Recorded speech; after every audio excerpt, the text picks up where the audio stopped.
to make a delicious, beautiful omelet, Gina Young style. We're not doing holiday recipes today. Not today. Tomorrow we'll do. Tomorrow we'll get back on track with the holiday stuff. Here's what you're going to need.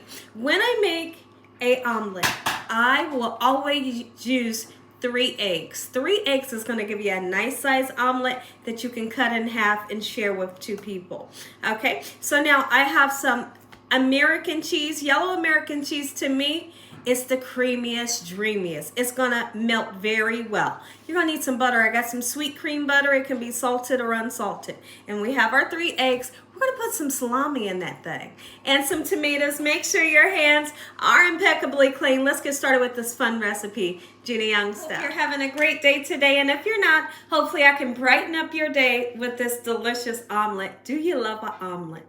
Do you struggle with making an omelet?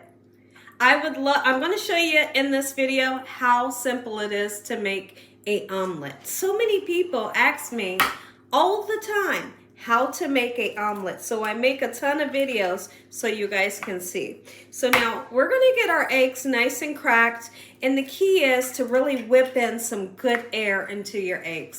Make sure your yellows and your white is very well incorporated, okay? So I'm going to use my whisk. You can use a fork if you want to, but we're going to really whisk it just like so, whipping in some air. You don't need milk. You don't need water. You don't need heavy cream in here to make it fluffy. Just really whipping it really good is going to make it nice and fluffy every time for you. And then we're going to use some salt and pepper, but I always like to tell people when you're making any kind of egg, you salt the egg at the last minute. Because as we know, salt will draw water out of things, and we don't want a funny texture for our egg. So right before that egg is almost done, then we'll sprinkle some nice salt. Eggs are well beat. So now we're going to take our time to cut up anything that may need cut up. Let's just say you are going to put bell peppers and onions into your omelet. If you're going to put them into your omelet, you must cook them ahead of time. You never want to put the raw veggies into your omelet because the omelet will be done so fast, those veggies would never get cooked. And then you'll have that strong, pungent flavor of the onion, right? Pre-cook them, just saute them up a little bit with some butter, salt, and pepper, right? Now, when it comes to your tomato, of course it's a vegetable, or some people call it a fruit. Had to catch myself. Now, with the tomato, you don't have to pre-cook it because all you really need to do with it is just warm it through. And the residual heat from the omelet will heat that up, okay? If you're doing something like adding in bacon or breakfast sausage, of course, you know you want to cook it ahead of time, okay? And then crumble it up and throw it into your recipe. So I'm going to take the time to chop up this lovely hard salami just like so. A lot of times we just pick out our favorite lunch meat that's in the refrigerator and throw that in an omelet, and it's some of the best omelets that you've ever had, right? So hard salami is going in this omelet. What we're going to do, let's go ahead and heat our pan up. You may be able to see that I have a little bit of canola oil in the pan, just a little bit, just enough to coat the bottom of the pan. It's not a whole lot, okay? And so now what we're going to do, let's cut up a little bit of tomato, all right? Just like this while our pan heats up. And then I'm going to show you a really interesting pulling technique that I like to call it. That's how we're going to make our circle. And the circle will form into your omelet, okay, using this soft spatula just like so. So let's chop up our tomato, quick and simple. You have any other veggies you want to chop up, now's the perfect time to get that done. And like I said, if it's something like mushrooms, onions, bell peppers, got to take a separate pan and get it nice and cooked. Okay, so when I come back, we're going to get started on the omelet. Once our pan is nice and hot, let's go ahead and melt about 2 tablespoons of your butter. And you're always looking for the butter to get nice and frothy. It turns like kind of white and bubbly, right? Okay, so we're going to get that beautiful butter in. As soon as I see that that happens with the butter, we're going to gently pour our eggs in. We're just going to let it kind of set up. You'll know when it's set up, right? Because it looks cooked. But what I like to do is we'll go in with our soft spatula and we'll push in the cooked egg to the middle, okay? And then when you do that, the raw egg draws to the outside of the pan. Okay, and we'll go all the way around doing that until all the raw egg comes to the outside. In the meantime, between time, we're going to be taking our spatula, making a circle. Okay, eventually you're going to be able to shake that circle, and that's going to become your omelet. Okay, it's so super simple, right? So now our butter is almost what I'm looking for. Okay, we'll let it melt just a little bit longer, and when I come back, I'm gonna show you that pulling technique. All right, let's go ahead and pour our eggs. I'm laughing because our son was getting ready to walk in here, and when he seen we was getting ready to turn the camera on, he booked the other way. I guess he didn't want to be in the camera. Okay, so now is the perfect time. Let it set up. Super fun to make an omelet. Pulling technique. You can see where the egg is beginning to cook. It all comes together so quickly. Make sure you don't have this up on high, okay? About a medium or maybe a little notch under medium. You don't want it on low because you'll be waiting forever and a day, right?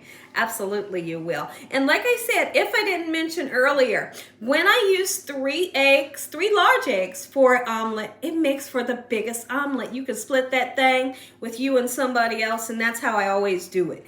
That way, I'm not making a ton of omelets for everybody, right? Find out what your family and friends and loved ones love in their omelet. Have those ingredients readily available, and they can say, I want this. They can say, I want salmon and, I don't know, mozzarella, whatever. That sounds like a crazy combination, but have those ingredients available. My husband loves an omelet that has bacon, cheese, and onions. Like, that's his jam right there. Those are the ingredients that he wants. All right, beautiful. You're gonna see some raw egg on the top. And I don't know if you've seen that I'm just pulling it to the outside. And that circle that I told you we're going to be able to do, it's moving cohesively together. Once it moves cohesively together and you feel like it's not going to break on you like this, now's the perfect time to get it nice and seasoned, okay? So I'm going to grab my salt and my pepper. I'm going to season the inside. A little bit of salt, a little bit of pepper. If you can't use the salt, leave it out. It's that simple. All right, the rest of this will have to go in there. Get back in there. All right, and some black pepper. Gotta have it.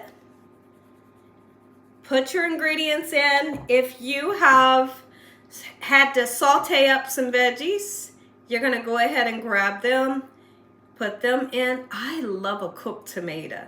I know that there's people out there that don't like their tomatoes cooked. I'm the one that always wants my tomato cooked. It's just something about a cooked tomato that I love. Are you kidding me? Look how gorgeous. Look at this. Make you some Gina Young style. Yellow American cheese, white American cheese is the kind of cheese that I love in my omelet. It melts the best. Put your cheese right there, or you can put it wherever, and then we're gonna flip it, okay? And it'll have like a half moon shape. There are some people that'll make an omelet and they'll roll it and roll it and roll it. I have yet to find out how to do that technique, but I'm gonna eventually figure it out because I want to make omelets like that too. I want a rolled omelet, right? Sometimes there are times that I'll just make an omelet that has nothing but cheese in it, and it's super spectacular. All right, we're gonna always use some parsley flakes to make everything beautiful, more so on the outside. Look at that. Everything's moving cohesively. Look at that. Now, let's talk about one thing.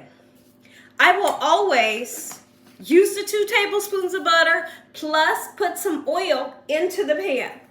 The oil in the pan, even though my pan is non-stick, the oil in the pan is to make sure my omelet doesn't stick, because one of the worst things that you want to happen is you go to try to get your omelet out of the pan or flip that thing over and it's stuck, right? And then you got to scramble it up and say you made like an egg scramble when you really was trying to make an omelet, right? And so now I feel nice and comfortable where I would be able to flip this with no hesitation of feeling like it's going to split or break on me. I'm gonna grab a spatula, I'm gonna flip this thing over, and breakfast is served. Watch how I flip it once I feel it's not gonna tear on me. You gotta do it quick, and when you do it quick, it'll always work out for you. Look at that. I love omelet, or I love scrambled eggs that do not have brown on them. If they have brown on them, you cooked them too long. It's true. It is true. I'll eat it. I'll eat it with a little bit of brown, but that's not what I prefer. All right, so a little bit of parsley flakes, because you're really, you know, when you cook things, you want whatever you're making to look gorgeous. Even if you're making scrambled eggs, make it beautiful. What do you think about that? You see it. We'll take it out here in just a second. And literally, I'm going to have the plate super close, and then we're just going to slide it onto our plate. If, like right now, I'm not splitting this with anyone. But if I was going to cut it right down the middle, and then 2 people can have their omelet. Make you some Gina Young style. If you enjoyed this video, give me a thumbs up. If you ain't subscribed, make sure you subscribe. Tell your family and friends. Tell everyone you know what Gina's doing in this kitchen on a daily basis. Now, if you're not familiar with me, I'm Gina Young, and every November and December, I'm doing all holiday recipes, all the side dishings, all the fixings for your holiday. So now, if you haven't had a chance to check out my holiday playlist, please do so. Now, tomorrow, I'll be back on track with the holiday recipes. Today was a day I had a headache all day, and we just ain't doing holiday food. So tomorrow, we'll be back on track, and I think I might make my grandmom's homemade dinner rolls tomorrow. For watching, tell the world about Gina Young. Heavenly Father, we thank you on today for this beautiful breakfast. Lord, we thank you for your love time, your mercy, and your understanding. Please forgive us for our sins. Come into our hearts and make you our Lord and Savior. Thank you, Heavenly Father, for your blessings and your blessings. In Jesus Christ's name we pray. Amen. And once again, to my prayer, let's taste. But first of all, I'm going to give you a close-up. I know. This is what you've been waiting for all year. Oh my goodness. All right, let's do it.